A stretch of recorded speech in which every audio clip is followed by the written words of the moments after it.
Amazing. Then I'm happy to share my screen and get going. Um, Today I'm going to present a overview over all the players in the heavy cargo sector and yeah, a global overview actually and an industry outlook. Where are we and where are we going? So what's expected in this presentation? Wait a second, I'm actually going to start a timer so I'm not going to overrun. A little explanation. What is heavy cargo AAM? Who are the key players? What are the different applications of the drones? What is the next frontier? And maybe you might now ask, what is the next frontier? And the market outlook, what is expecting us? So first of all, a brief introduction of heavy cargo eVTOL. It means at least 150 kg payload, pallet level or large volume shipments. We're talking about an increased range as well. Typically, and I say this with caution, typically more than 200 kilometers, and also typically with hybrid propulsion. Starting with some players, we can differentiate between two sectors, packages and pallets. First, I will introduce package delivery drones. We can start with EHang, and they have 220 kg payload and quite a small range, as well as already some partnerships. Then a new player that recently launched a heavy cargo drone with a payload of 220 kilograms and 320 kilometers. Notably, they do have a cargo bay, a cargo container, and you will also see why this becomes relevant. Then there is Mighty Fly, already quite advanced. Their specialty is that they can go a very long range, 965 kilometers. Then Elroy Air, they also have a cargo bay. Their specialty is that they can actually drive. So underneath there are some wheels, and the drone, after landing, it will drop one of these containers, then drive to the side and pick up a new container. And they already have 1,000 plus orders. They have a strong partnership with FedEx, and they actually also have US Army contracts. Then we have a company called Agility. They also have quite a long range, also a similar payload, but they're much shorter than the Mighty Fly. And we have a company that I've included deliberately. It is not an eVTOL, but it belongs into the AAM sector. It's Dronamics. They have a fully autonomous package delivery drone, and their specialty is a super long range. So they're transporting packages across islands, for example, in Greece, and they have very strong partnerships already with postal services as well as Aramex Group in the UAE. Then a company which was in the headlines recently, and we're all not sure really what's the status of this project. Likely it is discontinued. They used to have a partnership with DB Schenker. Schenker was also sold. So nobody really knows the status. Probably some people do better than I do. Here we're talking really about a very short range. It's fully electric, 40 kilometers only, but a very good payload, and they also have their own cargo container.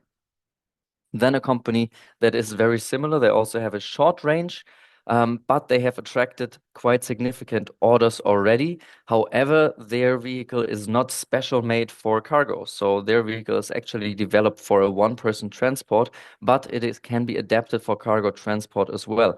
And it is not entirely clear from what I could find how many of the orders are actually regarding cargo. However, they are the co-founders of the Sky Alliance for Automated Air Mobility, which, in my opinion, is the right approach for a cargo implementation.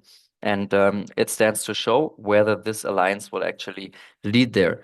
Then a UK-based company that is focusing on transporting half pallets, so not even full pallets, but really half the size. They have a cargo container, and they have a range of 600 kilometers, which is quite a good range. And yeah, apparently several customers want this product already. They have been trying to raise 50 million US dollars, but so far unsuccessful as far as I could find. So also here the continuation is not entirely clear.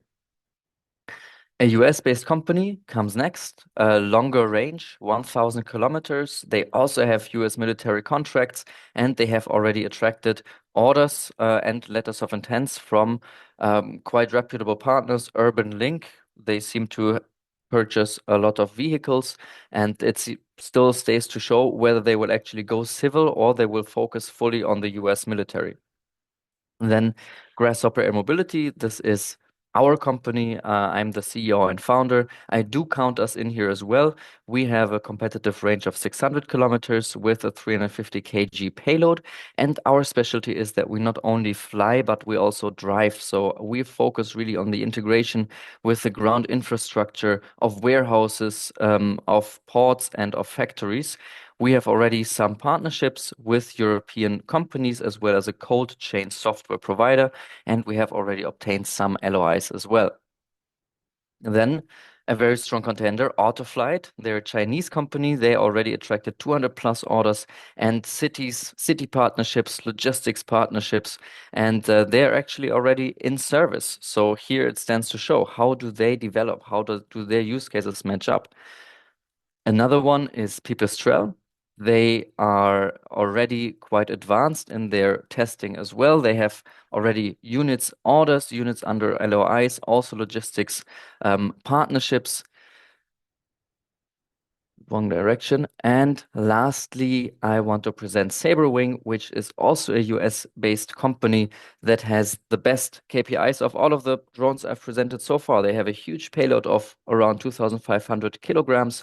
3 pallets fit into their drone, supposedly, and they have a range of 1,850 kilometers.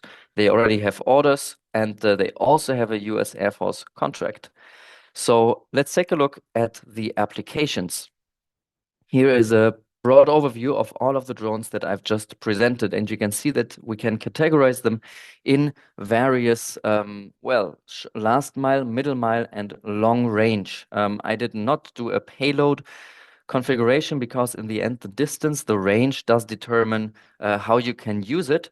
And you can see that in the first and the last mile category, we have companies, well, except Volodrone, that are already quite advanced. They are both, or they're all fully electric, which makes sense because fully electric really limits the range. If we're moving into the next section, here we already go towards hybrid gasoline, and we at Grasshopper have opted to go for hybrid hydrogen. And as far as I can find, no other company does this. We are the only ones focusing really on full sustainability.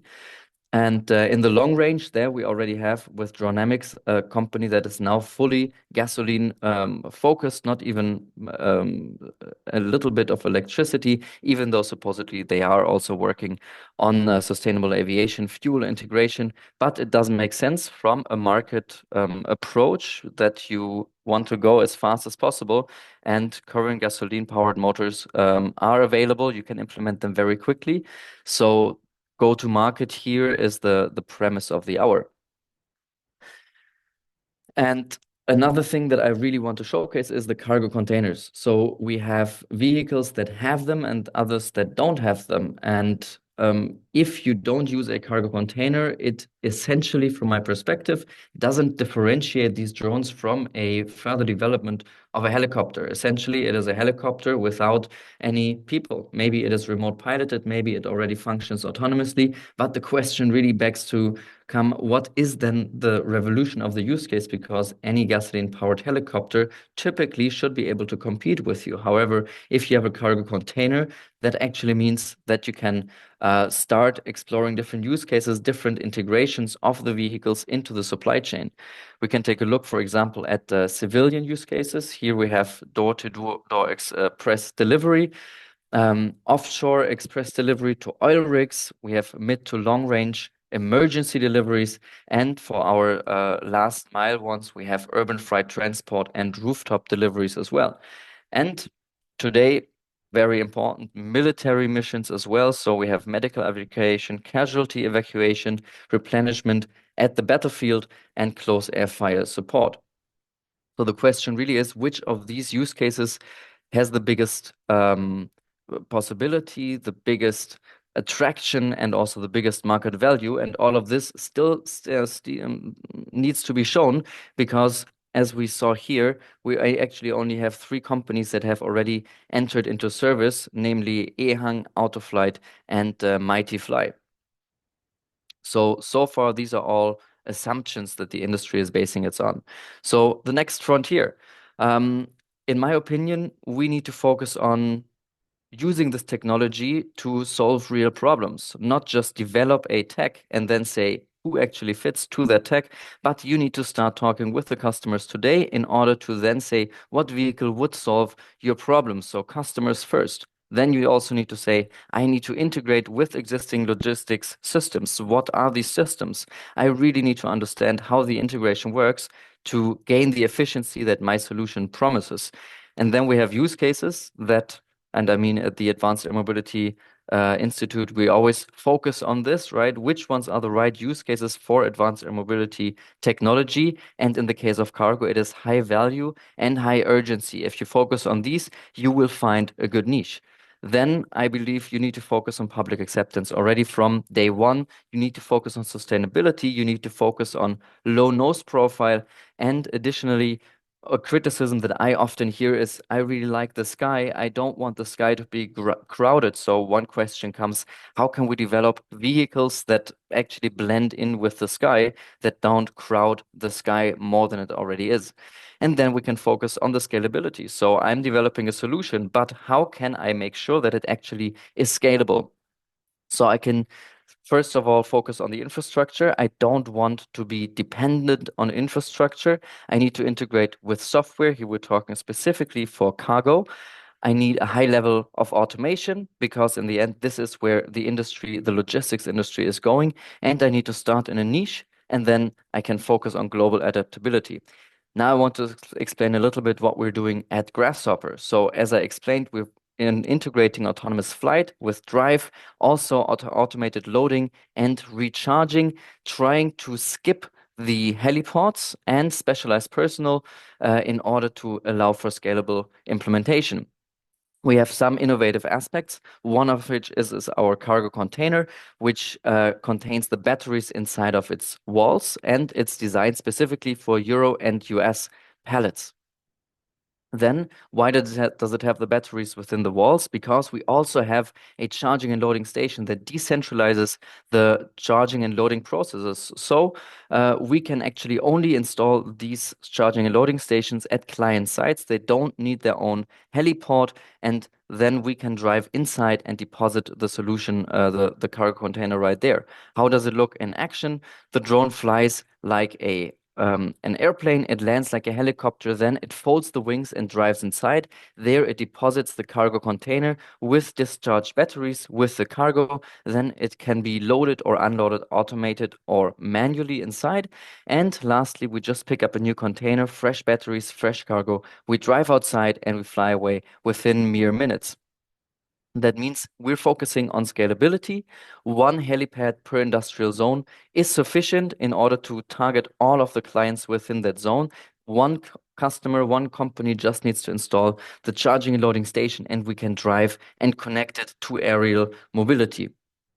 Then our niche is cold chain because we're starting inside and we're ending inside. That means our cargo container also is cold chain capable, and we can make available uninterrupted traceability of the data. There is no human that touches it. There is never any data missing. So this really is a perfect solution for the cold chain industry, and we can prove this with 3 letters of intents. Now to the market outlook. Who will win? From all of these companies, the tech ones that already operate today, that are already certified, have the best foot in the door. Then the ones with the highest traction as well, who is able to attract partnerships and orders, as well as who has a great use case and can make sure that they, once they are in the market, can attract the customers. Looking at who is already on the market, we have EHang, we have Autoflight, and we have Mighty Fly. They already can make sales, they already can operate, they are certified. And here we have two Chinese companies. EHang, the question really comes, if they have already been operating since 4 years, where is their scalability? Then talking about traction, we have Saberwing with 60 orders and US Air Force contracts, Elroy Air, 1,000 plus orders, US Army contracts, and Dronamics. Here I am counting them as well. notably not as the eVTOL, but they have strong partnerships and a strong product development. So the question here is, are they scalable without eVTOL? And in terms of use cases, we can say that Grasshopper is focusing on cold chain. Pipistrel is really great in terms of partnerships as well. And we have Flynow, who already have 200 plus orders, and in theory, because they have such a short range but a competitive payload, they also have a niche that might leave them with the blue ocean market. So to finalize, my outlook is there's companies that focus on defense. Can they actually recover to civil use cases? Once you enter defense, you have specific requirements. That means maybe you're not suitable for civil anymore. Then we have the Chinese players, well funded, moving fast, however, focusing on passengers. In my opinion, Autoflight needs to be reckoned with. Then we have the winner of them all, highest KPIs is Sabre Wing. Their pricing and their ability to scale will be crucial for them to win the market. And then we have Dronamics. Again, they already attracted great clients. They're very ambitious and they might actually break the eVTOL paradigm and win over everyone. And last but not least, I believe in the future, we also need to focus on automation and sustainability. We can see the technology is not the problem anymore, but the funding and the speed. So integration with logistics systems will be key. Thank you very much. All right. Thank you, Jacob. That was a very comprehensive outlook on the field of drones and deliveries and different countries and fields. Thank